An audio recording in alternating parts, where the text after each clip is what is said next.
다 같이 저를 따라해 주시기 바랍니다. 성경은 하늘의 책이다. 그래서 성경을 가까이 하면 세상이 멀어지고, 성경을 멀리 하면 세상이 가까워지고. 그럼 성경을 보지 않냐고 기도하는 것은 뭐라 하셨어요? 무익하다고 했어요. 성경을 보시고,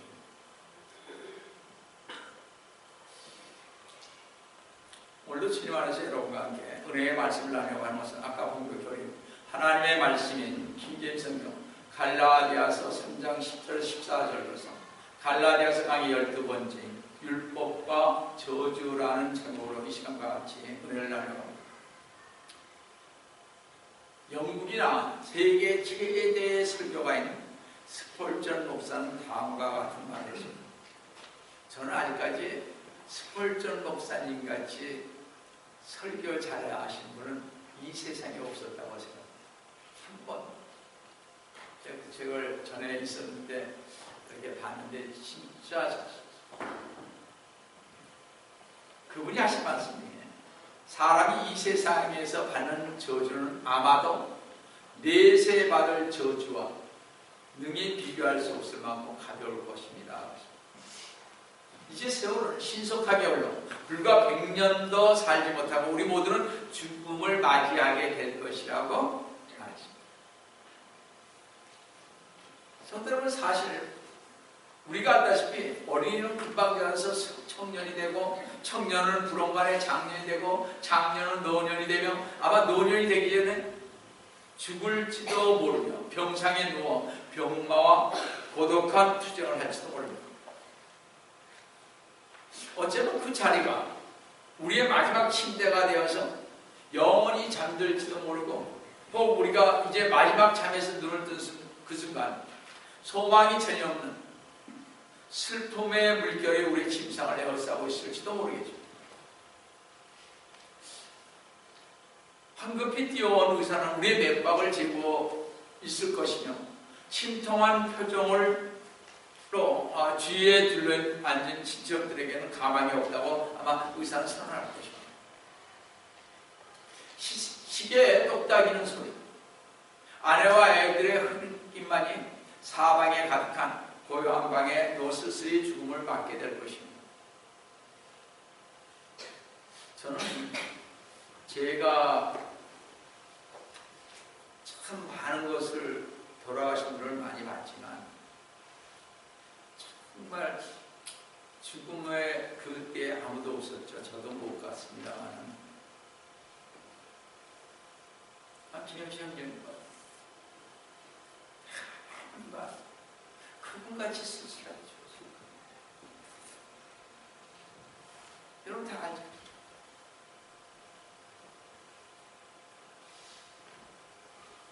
참 고독하게 돌아가셨죠. 그저 우리가 한번 일주일에 화요일날 한번 가면 그렇게 좋아하시고, 정말 그랬던 분이십니다. 형제들도 있어도 오지도 않고, 조카들이 여기도 살고 한국에 살지만 오는 애들도 없고, 그렇게 잘 산다는 동생도 오지도 않고, 한 번 오질 않으십니다. 난 그렇게 쓸쓸하게 가시는 분 처음 봤어요. 와이프도 아프니까 단대가. 여러분, 우리는 쓸쓸하게 죽는 것은 아니게 됩니다. 주님 안에서 죽으니까 쓸쓸하게 죽는 것은 아니죠. 그죠? 여러분, 우리는 마지막으로 죽음과 싸우고, 또 우리의 목에서는 죽음을 알리는 거친 신음소리가 나면 말하고 싶어도 말이 나오지 않고, 이제 더 이상 손이 움직이지 않고, 몸의 창문이 눈이 감김으로 우리의 한 영혼의 빛은 꺼지게 되는 것입니다. 이 엄숙한 순간에 우리의 영혼은 죽음의 울타리를 지나 저 다가올 세계에 대해 가게 될 것입니다. 오늘 밤을 사랑하는 가족과 친척과 이웃과 즐겁게 웃음으로 보내는 것은 매우 아주 좋은 일일 것입니다. 그러나 우리가 죽음의 침상에 몸을 눕히게 될 그 밤에는 더 이상 웃을 수 없게 될 것입니다. 지금 우리 시야에는 커튼이 들어져 있는 것과 같아서 우리는 커튼 밖에 있는 미래의 일들을 볼 수가 없습니다. 이것으로 우리로 하여금 미래를 생각지 않고 즐겁게 현재를 살 수 있도록 해줍니다. 그러나 하나님께서 이 커튼을 거는 순간에 우리는 엄연한 실체를 볼 것이며 그 실체는 우리가 전에는 마음속에 상상할 수 없었던 엄청난 그 무엇일 것입니다.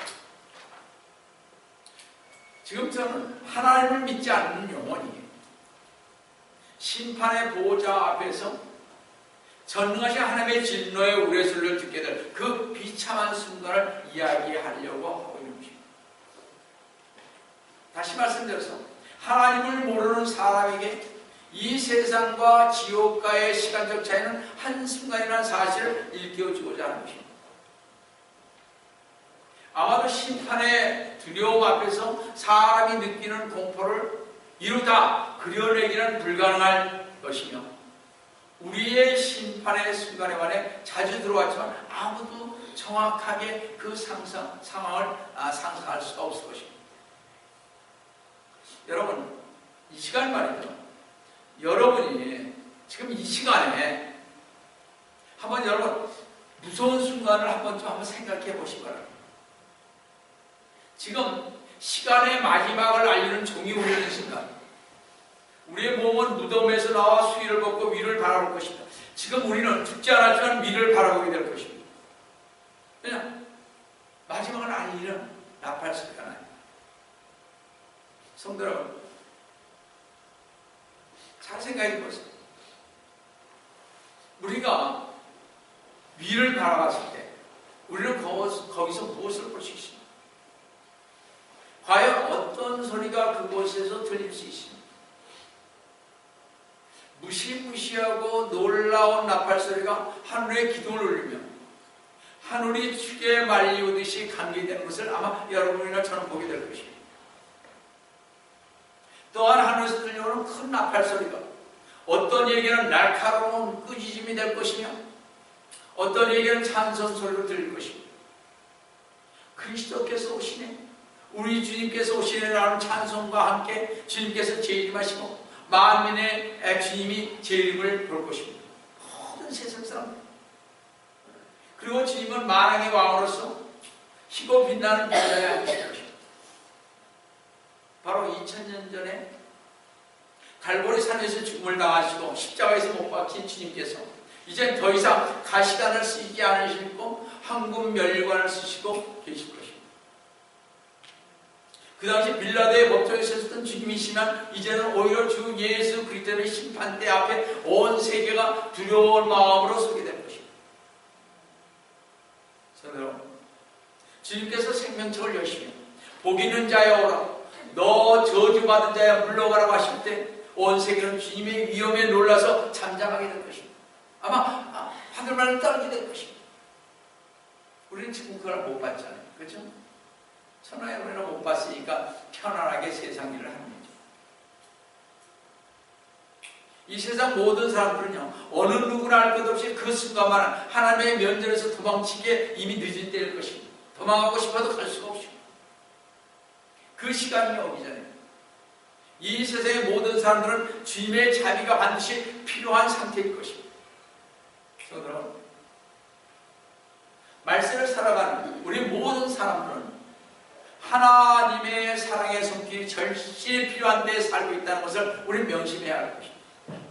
그러나 많은 사람들은 구원 문제를 신화 속에 나오는 이야기처럼 생각을 합니다. 얼마나 안타깝고 답답한지 알 수 없습니다. 자신의 영혼을 조금 더 생각하지 않고 오늘 현재의 일에만 급급해서 살아가고 있음을 볼 때마다 안쓰럽기가 그지없습니다. 여러분, 단 주일날 한 번 와서 설교 듣고 집에 가서 뭘 하고 계신지, 그렇죠? 여러분 솔직히 얘기합시다. 집에 가서 뭐 하세요? 하나님 말씀 보세요. 기도 좀 하세요. 너무 바쁘니까.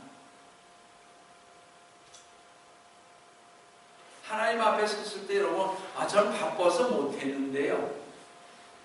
그렇게 말할 자신이 있으세요? 그렇지 않습니까? 전 지금도 떨려 죽겠는데 어떨까요? 잘못합니다. 이렇게 보면 참 태평스러워요. 너무나 태평스러워요.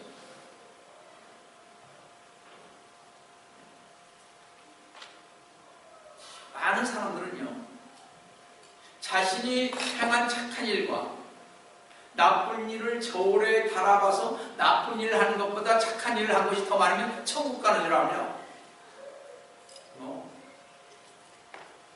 그러나 그것은요, 자세가 도덕이지 기독교가 아닌 것입니다. 얼마나 많은 사람들이 기독교와 도덕을 착각하고 있는지 알 수 없습니다. 행실이 바르니까 나는 천국 갈 거다. No. 예수님을 그래도 믿으면서 착하게 사니까. No. 믿으니까 간다는 것은 확실한 것입니다. 그러나 어떤 내가 행위로 인해서 내가 이만큼 했으니까 간다. 이 생각은 버려야 합니다. 잘 보세요. 율법은 어떤 면에서 도덕에 관계된 것이며 해라, 하지 마라. 이걸 하면 착하게 된다. 이걸 자비를 행하라. 뭘 행하라. 첫 번째로 성경은 말하기를요. 율법의 행위로 난 자들은 누구든지 저주 아래니라고 말하고 있습니다. 갈라디아서 3장 10절을 보시면 율법의 행위로 난 자들은 누구든지 저주 아래니라. 기록되기를 행하도록 율법책에 기록된 모든 것을 계속해서 행하지 않는 자는 누구나 저주를 받는 겁니다. 여러분, 율법책에는 계속 여러분 다 할 수 있습니다. 그럼 저주받는 거예요. 여러분 도덕적으로 다 지켰습니까? 성경을 몰라도 우리가 도덕이라는 게 있죠. 양심이라는 게 다 지켰냐 이거. 저주받은 사람들이 있죠. 그런데 율법책은 신명기 전체를 가리키면 더 나아가 모세오경 전체를 가리킵니다. 이 율법책에는 도덕적인 계명들도 있으며 사람과 짐승에 대한 행동들의 규정과 규례들도 가득해 있습니다. 만약 여러분이 행위로 하늘에 도달하고자 노력한다면 여러분의 식탁에 베이컨이나 굴 있잖아요. 생굴, 바다까지, 괴, 돼지고기 이런 것들이 등이 닭고기 같은 이런 것들이 올라서서는 많이 될 것입니다. 레위 11장에 보십니다. 또 아침에 일어나 면도를 해서는 안 될 것입니다. 왜냐? 율법에 그렇게 되어 있으니까. 레위 10장 27절에 보시면 너희는 머리깔을 둥글게 깎지 말고 이렇게 둥글게 깎는 거 그렇게 좋은 거 아닙니다. 가만히 보면 턱수염깔을 손상시키나 그럼 뭐예요? 시험 면도하지 말아요. 또 만약 문신을 새겼다면 율법이 레위기 10장 28절에 너희 위에 어떤 표들도 찍지 말라는 말씀에 어긋나는 것입니다. 제가 율법 문신에 대해서 얘기 드리잖아요. 하지 마라. 하지 마세요. 왜냐하면 율법은 이렇게 율법이 된다. 문신은 이렇게 찍어서 이렇게 하잖아요. 진짜 살 수 없고 이렇게 찍어서 문신을 놓잖아요. 표입니다. 표는 이 표가 장차 어떤 표가 돼요? 하나님의 낙인을 표가 되느냐, 인침을 받은 표가 되느냐, 아니면 666의 낙인을 받는 적그리스도의 낙인을 받는 표가 되느냐. 즉 666을 받느냐, 매일침을 받느냐, 안 받느냐 이 차이입니다. 이게 바로 문신하고 연관되는 것이다. 표기 때문에. 그래서 문신하지 말라는 거예요. 젊은 애들 안 들으면 할 수 없지만 하나님 앞에 올라갈 때 나 문신했는데 주님 앞에 이제 새롭게 살고 오케이 참 좋습니다. 문신하는 분들은 하나님께 회개하고 기도하시고 가셔야 돼요. 예수님 믿기 전에 그랬다. 이렇게 예수님께서 주 예수 그리스도를 영접하면 그걸 사해 주시는 것 같습니다.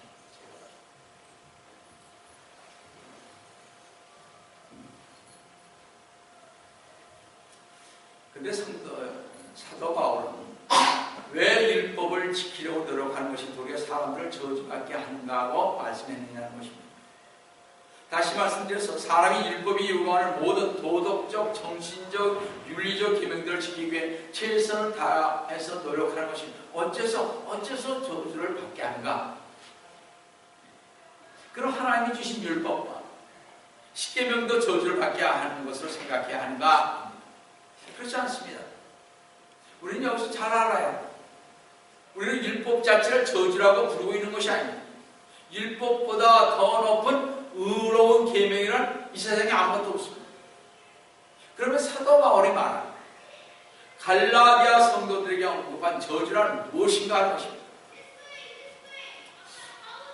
성도 여러분, 율법은요 사람에게 완전한 복종을 요구합니다. 그렇죠? 율법의 요구로 벗어날 수 있는 것은 아무것도 없습니다. 결과적으로 말해서 사람의 어떠한 실패라도 반드시 율법의 정죄에서 벗어날 길이 없다는 것입니다. 야고보서 2장 10절에 누구든지 율법 전체를 지키다가 하나를 범하면, 잘 들으셔야 됩니다. 전체를 범한 자가 되느니라고 그러십니다. 옛날에도 말씀드렸습니다. 우리는 613개의 율법 중에 약 80 내지 90% 지키려고 노력할지 모릅니다. 그러나 실패하는 비율이 아무리 적을지라도 1%의 실패만 하더라도 우리는 반드시 율법의 정죄를 가져오는데 충분하다는 말입니다. 그래서 2장 10절의 말씀처럼 아무리 작은 율법의 한 점을 깨뜨린다 할지라도 그것은 곧 율법 전부를 어긴 것이나 마찬가지로 죄는 죄일 뿐인 것입니다. 여러분은 부모에게 효도하라 그래요. 턱백하지 말라고, 공경하라고 제가 그렇게 말을 했는데 얘들이 안 지키면 율법을 어기는 거죠. 그죠? 반드시 어기는 것입니다. 정죄를 받아야 하는 것입니다. 잘 보세요. 여러분, 아무리 작은 율법의 한 점을 깨뜨린다 할지라도 그것은 곧 율법 전부를 어긴 것이고 마찬가지로 죄는 죄일 뿐이라고 했습니다. 그래서 율법을 다 지키지 못하는 무능력은 결국 율법의 저주를 우리에게 불러오는 것입니다. 율법은 일제의 미력도 어김없이 계속적이고 완전한 순종을 요구하기 때문에 단 한 가지만 어겨도 우리는 죄가 있기에 지옥에 가는 것입니다. 율법대로 한다면 성도 여러분, 하나님의 율법을 과거에 한 번도 어김없이 없다고 말할 수 있는 분은 자신 있게 손들어 보시기 바랍니다. 어떤 분은 그러더라고요. 옛날에 제가 전도하던 할아버지 몇 분은 난 농촌에서 참 착하게 살았어. 난 남한테 손가락질을 받은 적이 없어. 자, 생각해 봅시다. 우리는 과거에 단 한 번도 악한 생각을 한 번도 한 적이 없고 성급한 말을 한 적도 없고 거짓말을 한 적도 없으니 한순간도 화를 낸 적이 없고 한순간도 형제들에 대하여 시기하고 나쁘게 말한 적은 없는가 하는 것입니다. 그리고 과거에 수근수근하거나 괜히 미워하거나 나를 속인 자에 대해서 쓰라리 마음을 느낀 적이 없었는데 또 우리는 주 예수 그리스도님을 증거하는데 소홀히 한 적은 없는 거예요. 만일 여러분이 율법 아래 있는 자로서 지금까지 살아오는 동안 모든 세부적인 율법들 중에 또 위에 열거한 것들 중 단 하나라도 지키지 않았다면 우리는 본문 갈라디아서 3장 10절의 말씀에 의하여 저주 아래 있는 자이며 율법의 형벌은 하나님의 전전에서 영원히 분리되는 것과 영원한 사망이 지옥에 가지 않을 수가 없을 것입니다. 하나님의 말씀이 성경을 보면 이 세상에 살다가 간 사람들 중에 딱 한 사람, 예수 그리스도님 외에는 한 사람도 하나님의 율법을 지키는 자가 없고 또한 그런 자가 있었던 적이 없었다고 로마서 3장 23절에 이렇게 말씀하고 있습니다. 잘 들어보세요. 이는 모든 사람이 죄를 지었으며 모든 사람이 죄를 지었으며 하나님의 영광에 이르지 못하다가 또 시편 14편 2절에서 주께서 하늘에서 사람의 자손들을 내려다보시어 깨닫는 자와 하나님을 찾는 자가 있는지 보려 하셨습니다. 이제는 하나님께서는 자신을 찾는 자가 있는가 보려 하실 때 발견하신 사실에 대한 말씀이 그 다음 3절에 나옵니다. 시편 14편 3절에 그들은 모두 곁길로 갔으며 그들은 모두 함께 더럽게 되어 선을 행한 자가 없으니 없도다 한 사람도 없도다 하십니다. 이 세상에 선을 행하는 사람은 아무도 없습니다. 다 죄를 안 지은 사람은 없습니다. 로마서 3장 10절 11절 말씀처럼 기록된 바와 같으니 의인은 없나니 없도다 한 사람도 없도다 깨닫는 자도 없고 하나님을 찾는 자도 없다다 하십니다. 이제 우리는 우리의 힘으로는 아무런 희망도 없고 어찌할 수 없는 죄인인 것입니다. 우리 다 죄인이. 그러므로 만일 하나님께서 오직 율법만을 우리에게 주셨다면 우리들은 모두 구원받지 못하고 필경 영원한 지옥에 갈 수밖에 없습니다. 자, 두 번째로 그럼 율법에 의해 저주받은 우리는 결코 소망이 없는가 하는 것입니다. 결코 아닙니다. 갈라디아 3장 11절을 보시면 잘 보셔야 됩니다. 따라서 하나님 앞에서 율법으로 의롭게 되는 사람은 아무도 없다는 것이 분명하니 율법에 의해서 여러분 도덕을 다 지키려고 노력하면 안 되잖아요. 그렇죠? 이는 의로 말미암아 살리라고 하였습니다. 율법은요 죄인을 구원할 수도 없고 의롭게 하거나 성화시키지 못합니다. 율법은 죄인을 성도로 만들지도 못하고 죄를 용서하지도 못하며 인간의 마음을 변화시키지도 못하고 보다 더 거룩한 삶을 살지도 못하게 하고 우리를 어떤 제약된 행실에서 벗어나도록 만들지도 못합니다. 오직 율법이 할 수 있는 것은 심판하고 형벌하며 우리에게 유죄를 선고하고 우리의 더러움과 부적절함을 드러내며 우리의 불순종을 영원한 사강으로서 저주하는 것일 뿐입니다. 율법이 하는 것은 이것들이 전부를 할 수 있습니다. 이런 율법 속에서 사는 우리는 어떻게 해야 의롭다함을 얻을 수 있느냐, 어떻게 해야 율법에서 벗어나서 우리가 살 수 있느냐. 그래서 오늘 보면 3장 11절을 보냈습니다. 의인은 믿음으로 말미암아 살리라고 했습니다. 의롭게 되는 것은요 주 예수 그리스도를 나의 구세주로 영접하고 주님을 믿는 믿음인 것입니다. 그럼 우리가 어떻게 하나님의 자녀가 됩니까? 또한 믿음으로 됩니다.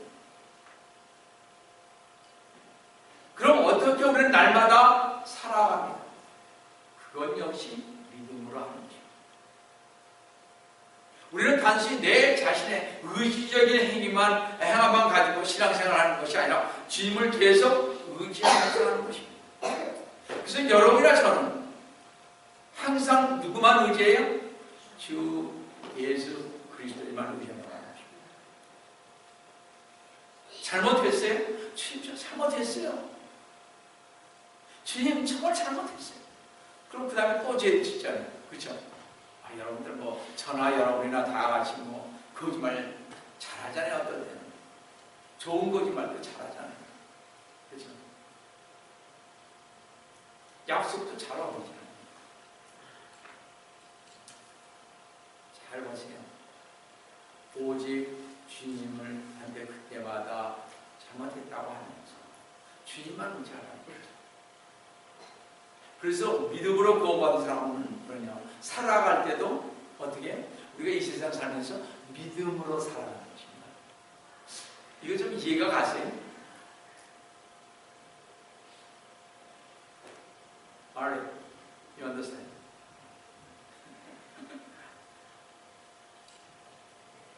그래서 사도 바울이 하박국 2장 4절 인용했는데 다 같이 보시면 참 잘 보세요. 그러나 의인은 자기 믿음으로 말미암아 살리라고 했는데요. 자기라는 말을 삭제하고 인용할 수 없습니다. 사도 바울은 뭐냐? 의인은 믿음으로 말미암아 살리라. 이 자기라는 말을 의도적으로 자기를 뺀 것을 볼 수가 있습니다. 왜냐하면요, 구약의 믿음은 개인 자신의 행위로 만들어지기에 따라서 율법 아래서의 구원은 믿음과 행위가 같이 따른 것이기 때문에 구약에서는 개인적인 요소가 이렇게 들어가나 신약의 믿음은요, 하나님의 선물이며 에베소 2장 8절 9절에서 주 예수 그리스도를 안에서 산다고 하면서 주님을 의지하지 않고 자기 스스로 행하는 모든 일은 믿음의 행위가 아니기 때문에 그런 것입니다. 종교개혁을 이렇게 마틴 루터의 출발점이 된 구절이 이 구절인 것입니다. 의인은 믿음으로 말미암아 살리라는 이 말씀은 의인은 믿음 속에서 살라는 거죠. 여러분은 믿음 속에서만 살아가라. 다른 거 아무것도 없습니다. 자, 그럼 성도 여러분, 믿음으로 살아가는 것이 어떤 것이냐 한번 보겠습니다. 잘 보세요. 이스라엘 백성들이요, 이집트를 벗어나기 전 하나님께서 이 땅에 저주를 선언했죠. 이집트 땅에서 처음 나온 것들인 소와 말과 양과 모든 육축들과 사람들의 장자들을 천사에 의해서 그날 밤에 다 죽였습니다. 우리 2월절 밤에 그 얘기 다 성경을 통해서 알죠, 그죠? 그러나 하나님께서 하나님의 말씀을 듣는 사람들을 위해서 구원의 길을 열어주셨습니다. 구원의 길이란 양을 잡아서 어떻게 해요? 그 피를 문설주와 좌우 임방에 바르는 것입니다. 그 양의 피를, 양을 잡아서. 그래서 출애굽기 12장 14절에 이렇게 말씀하고 계십니다. 이날이 너희에게 기념이 될지니 너희는 그것을 너희 대대에 걸쳐 주께 명절로 지킬 것이며 너희는 그것을 영원히 율례로 삼아 명절로 지킬 것이며. 하나님께서 말씀하신 그 구원의 처방을 믿고 양을 잡아서 그 피를 좌우 임방과 문설주의 피를 바른 집은 전부 다 장남의 구원을 받았습니다. 그걸 안 바른 집은 전부 다 장남이 죽었습니다. 그날 이집트 땅의 저주에서 풀려나기 위해서 이스라엘 백성은 하나님의 말씀을 믿었습니다. 그러므로 믿음으로 그들은 어떻게 하나님의 말씀 그대로를 믿었기 때문에 그들은 어떻게 구원을 받은 것입니다. 그렇죠? 그런데 이스라엘 백성이요, 잘 보세요. 출애굽을 하고 나서 잘 믿고서 나왔습니다. 나서 광야 생활을 하는 동안 하나님을 계속 원망을 했죠. 이집트 땅을 나올 때는 하나님의 전지전능하심을 믿었는데 먹을 물이 없으니까 그때는 하나님을 믿지 못했습니다. 불평불만했다 이거예요. 그 전에는 좋아서 다 나왔는데 조금 고달프니까 하나님이 어디 계시니? 내 방식대로 살아야지. 하나님 방식대로 하면 나 죽어. 이런 사람도 있습니다.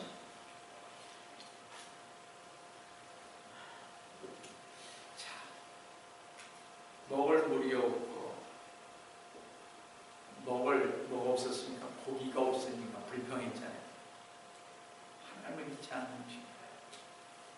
이것이 신앙이 돼가는 불신앙인 것입니다. 우리가 주님을 믿지만 우리 신앙생활 속에서 이 불신앙이 나타날 때가 얼마나 많습니다. 참 많습니다. 그러므로 처음 구원받을 때만 믿음이 필요한 것이 아니라 날마다 뭐의 생활 속에서도 믿음은 필요한 것입니다. 그러니까 우리가 불만은 있습니다. 왜 없어요? 왜 저 사람 저래 나한테? 나 저렇게 잘해줬는데 왜 불만이 없어요? 그때마다 주님 불쌍한 저희 오늘 구해 주소서. 아니면 어떻게 그러기 위해서 기도하는 거죠. 아니면 주님 제가 뭐가 잘못한 것이 있으니까 저렇게 했죠. 우리가 이렇게 바꾸면 되는 거예요. 그죠? 그래서 주님 안에서 주님만 의지하며 가는 거죠. 그래서 신앙생활은요, 믿음으로 계속해야 하는 것이며 날마다 생활 속에서 계속 하나님을 의지하고 하나님의 말씀을 계속 신뢰하고 그래서 믿음을 나가는 것, 이것이 영광스러운 그리스도인들의 삶인 것입니다. 믿음은요, 나의 선행과 어떤 도덕적 노력이 아니고 내 속에 있는 허영심으로 믿는 것이 아닌 우리 주님만을 전적으로 의지하는 것. 내가 어렵죠? 그때마다 주님을 의지하라는 말이에요. 아셨죠? 교회 떠나지 마시고 의지하세요. 예수님이 이제 열심히 되는데 왜 되는 게 없어? 이러면 안 되는 거죠. 그 사람에게 믿음이 있는 분량만큼 좋고요. 그분이 주님한테 얼마만큼 가는지를 보시기 위해서 그런 것을 따라요. 여러분, 시험은 큰 시험뿐만이 아닙니다. 작은 시험도 자주 옵니다. 근데 우리 주님은요, 그 시험을 이기면 더 나아질 것 같죠? 아니, 또 한 번 오면 큰 시험. 그때 정신을 차리는 여러분들은 주님 앞에 가게 될 것입니다.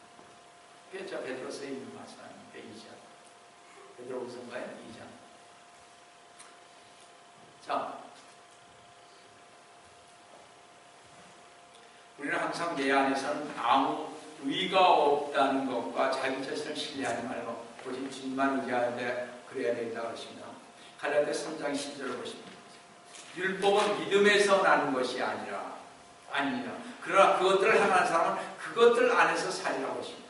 여기서 보면 율법 아래 구약 성도는 자신의 믿음의 증거로서 어떤 일을 해야 했습니다. 신명기에 보면 28장에 주님께서 하신 말씀들을 따르고 다른 신을 섬기지 말아야 하는 행위가 반드시 따라야 하면 이때 믿음을 동반하지 않고 이런 행위를 할 때 구약 성도들은 의롭게 되지 못했습니다. 그러나 구약 성도처럼 우리가 율법을 다 행하면 율법을 다 준수한다면 산다고 했습니다. 그런데 그것을 다 행하지 못했는데도 우리의 문제가 있습니다. 그 율법을 다 준수하고 행하지 못하기 때문에 신약 성도들은 우리를 사랑하신 하나님의 아들을 믿는 믿음 안에서 사는 것입니다. 우리는 다 율법을 행할 수 없습니다. 뭐만 해요? 하나님의 아들을 믿는 믿음 안에서 주 예수 그리스도를 믿는 믿음 안에서 살아가는 것입니다. 그분만 의지하세요. 오직 주 예수 그리스도입니다. 잘못했어요? 진짜 못했습니다. 또 그랬네. 또 잘못했네. 주님 다시 한번 스스로 주님 앞에 가겠습니다. 주님만 의지합니다. 저를 고쳐주세요. 자, 그래서 세 번째로 율법의 저주에서 우리를 구속하신 예수 그리스도님, 그래서 우리는 필요합니다. 갈라디아 3장 13절을 잘 보세요. 그리스도께서 우리를 위해 저주가 되셔서 율법의 저주로부터 우리를 구속하셨습니다. 기록되고 나무에 매달려는 누구나 저주받는 자라 해요. 성경은 율법이 할 수 없었던 것을 주 예수 그리스도님께서 이룩하셨습니다. 즉, 주 예수 그리스도님께서는 우리를 율법의 저주에서 구하기 위해서 오셨습니다. 쉽게 얘기해요. 주 예수 그리스도님께서는 율법 자체로부터 구원하기 위해서 오셨다 이런 거예요. 율법은 우리의 죄 때문에 우리를 죽이려 하는 사형 집행관이며 노예 감독인 것입니다. 그런데 주 예수 그리스도님께서 오셔서 다음과 같은 일을 하는 것이죠. 갈라디아서 3장 14절에 이는 아브라함의 복이 예수 그리스도로 말미암아 이방인들에게 미치게 하며 또 우리로 하여금 믿음으로 말미암아 성령의 약속을 받게 하려는 것입니다. 성도로 얼마나 감사합니다. 한번 잘 들어보십시오. 이거 진짜 잘 들어보세요. 첫째로요, 주 예수 그리스도님은 33년 반 동안 이 세상에 사시면서 하나님의 율법을 일적 일획도 어김없이 완전하게 순종함으로써 온전하고 거룩하고 무죄한 삶을 하셨습니다. 그래서 예수 그리스도님은 의를 이루셨습니다. 그리고 둘째로요, 예수 그리스도님은 갈보리 산 십자가 위에서 죽으심으로 우리를 위해 율법의 형벌, 즉 십자가에서 사형을 당하시고 3일 후에 무덤에서 부활하심으로써 죄값을 완전히 지불했다는 것입니다. 우리의 죄값을 다 지불했다는 것입니다. 이처럼 율법의 형벌, 즉 죄값을 갈보리 십자가에서 완전히 지불되었을 뿐만 아니라 주 예수 그리스도님께서는 33년 반의 무죄한 삶을 통하여 완전한 의를 이루셨는데 이 의를 성도들에게 전가시켰다. 성도들에게 줬다.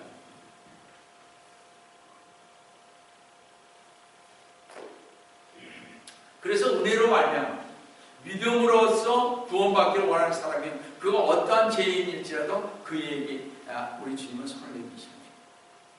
주 예수 그리스도만 믿으시면 여러분 율법에게 보여줍니다.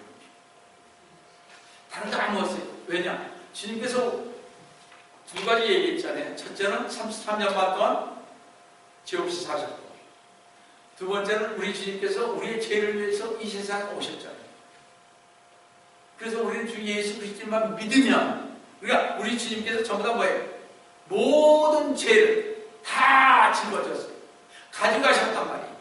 그렇기 때문에 우리는 주님만 믿으면 그 주님께서 우리를 붙잡아 주시기 때문에 우리의 모든 죄가 어디로 넘어갑니까? 그러니까 주님에게로 넘어가요.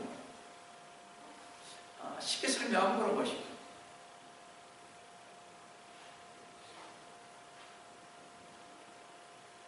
주 예수 그리스도님께서는 자신의 힘으로서는 율법을 지킬 수 없다고 시인하고 주 예수 그리스도를 영접하는 모든 사람에게 다음과 같은 일을 하셨습니다. 잘 들어보세요. 주 예수 그리스도님께서는 자신의 죽음과 부활을 모든 죄인들에게 전가시켰습니다. 무슨 얘기인지 아세요? 이제 율법은 예수 그리스도님 안에서 완성되었고 예수 그리스도님 안에서 율법의 모든 형벌이 다 집행됐기 때문에 십자가에서요 우리 죄인으로 받으신 그 형벌은 이제 예수 그리스도를 영접한 성도에게는 전가되지 않습니다. 그러니까 예수 그리스도를 믿었기 때문에 우리의 죄들은 전부 다 어디로 가요? 주님에게 갔습니다. 넘겨졌죠, 주님에게. 그렇죠? 우리의 모든 죄들. 그래서 우리는 더 이상 우리의 죄가 전가되지 있지 않게 되는 것입니다. 우리의 죄. 왜냐하면 주님의 보혈로 깨끗이 씻어진 바다. 그래서 우리가 주님의 보혈의 힘, 보혈, 그 힘이 얼마나 큰지 모릅니다. 십자가에서 흘리신 그 피가 얼마나 큰지 모릅니다. 그래서 마귀들이 떠오는 게 뭐예요? 주님의 십자가, 피, 보혈, 그것을 떠오는 것입니다.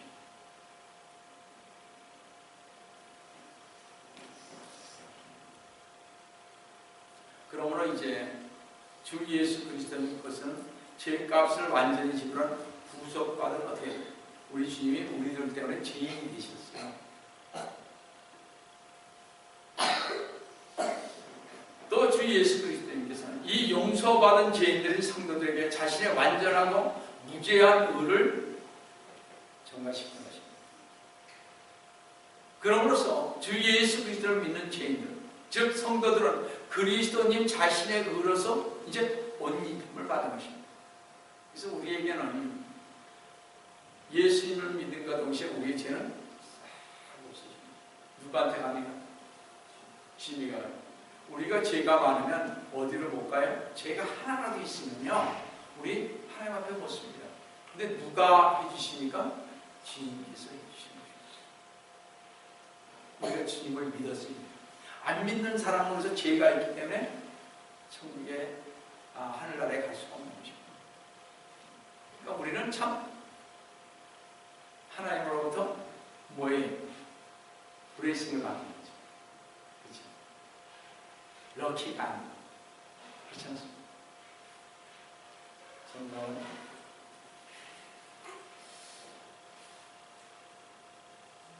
성도는요 주 예수 그리스도님이 죽으심으로써 율법에 대하여 비치고 있는 그 형벌을 우리 주님께서 대신 치렀다 생각하시면서 가실 바랍니다.